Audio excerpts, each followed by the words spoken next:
O que seria a besta do Apocalipse? Bom, os primeiros pais da igreja, os primeiros cristãos, ali depois do período apostólico, sempre interpretaram a besta do Apocalipse como sendo algo relacionado a Roma, ao Império Romano, que era o opressor da igreja naquela época, que era o que oprimia a igreja.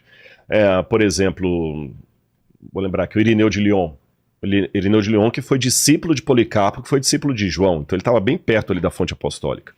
O Irineu de Lyon falava o seguinte, olha, o número 666, que alguns manuscritos até traduziam como 616, ele fala assim, o nome que dá isso aqui é Lateinos, em grego. Lateinos significa o império dos latinos, dos romanos. Sim. Então era alguma coisa ligada a Roma. Eles sabiam que tinha alguma coisa ligada com Roma. Roma era codificada, codinominada, né? De Babilônia. Ah, é? Tanto é que o Pedro, quando escreve a carta dele, ele fala assim, aos irmãos que estão na Babilônia. E na cultura judaica sempre chamava Roma pelo codinome de Babilônia, porque o maior opressor do povo de Israel no Antigo Testamento não foi o Egito, foi a Babilônia. De todos os opressores que Israel teve, aquele que mais trouxe traumas era a Babilônia. Entendi. Tanto é que quando você queria falar alguma coisa do mal, era a Babilônia. O mal vem do norte, porque a Babilônia veio do norte. Mais do que a Assíria, mais do que os persas, mais do que Antíoco Epifânio, grego, todos foram opositores do povo de Deus. Sim. Os persas teve gente que opôs, o Antíoco Epifânio, mas assim, aquele que na época do Novo Testamento, todo mundo era a Babilônia. Você tem vários textos judaicos falando da Babilônia, mas é codificando Roma. Aí, depois desse período da patrística, você vê que a igreja entendeu também, através de Tomás de Aquino, que Roma poderia ser uma forma de trazer o anticristo para a igreja. Isso está na Suma Teológica de Tomás de Aquino. Quando você vai para a Reforma Protestante, de maneira unânime,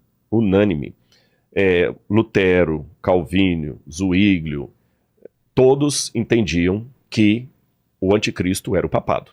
Ah, é? E de maneira assim, bem politicamente incorreta.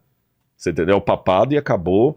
É lógico, a explicação que muitos teólogos católicos dão hoje é o seguinte, é porque os primeiros protestantes ali, a partir de 1517 com Lutero, como eles eram oprimidos pela igreja, eles tinham que dar um nome para o inimigo. Claro. Então, psicologicamente, detonavam com a igreja, né? Mas hoje a gente não está mais assim tudo. Hoje, então, o que acontece? Muitos teólogos, já para numa ideia mais de estabelecer a paz, não falam mais que o papado seria o anticristo. E você tem alguns autores, como, por exemplo, no século XVI, você tem o Francisco Rivera, que foi um padre católico dominicano, o Francisco Rivera, e tem o Luiz Salazar, os dois são da mesma época.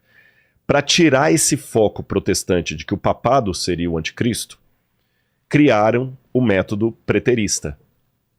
O anticristo é Nero. Entendi. Ponto. Não tem nada de papa. É o Nero. E depois muitos teólogos protestantes alemães acabaram bebendo na mesma fonte, aí o papado passou a ser Nero.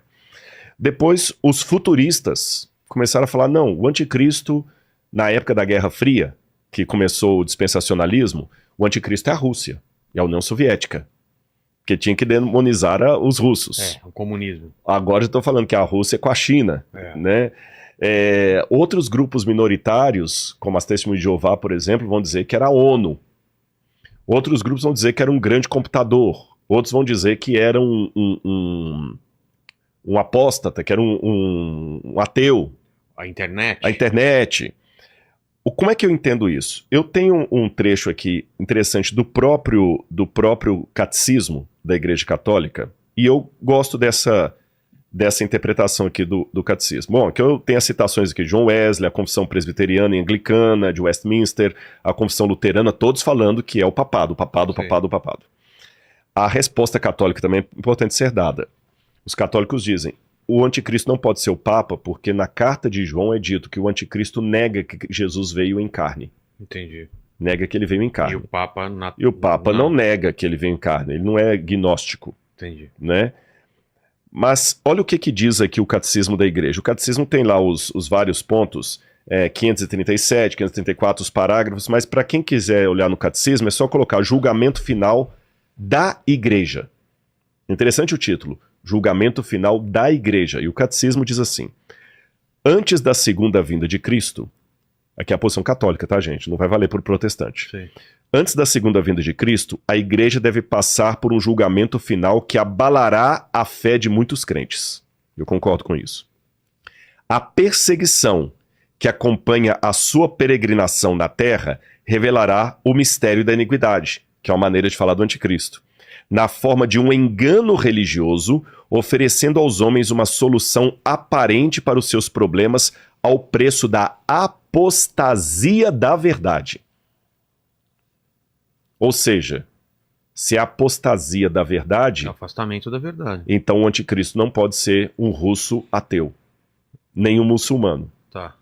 O anticristo tem que ser alguém, e eu concordo com o catecismo aqui, tem que ser alguém que saiu de dentro do cristianismo, porque quando você vai aqui na carta de João, que fala do anticristo, fala aqui, olha, Evangelho de João, capítulo 2, versículo 18, fala: filhinhos, esta é a última hora, e como vocês ouviram que o anticristo vem, também agora muitos anticristos têm surgido, por isso sabemos que é a última hora. Eles saíram do nosso meio. Ah,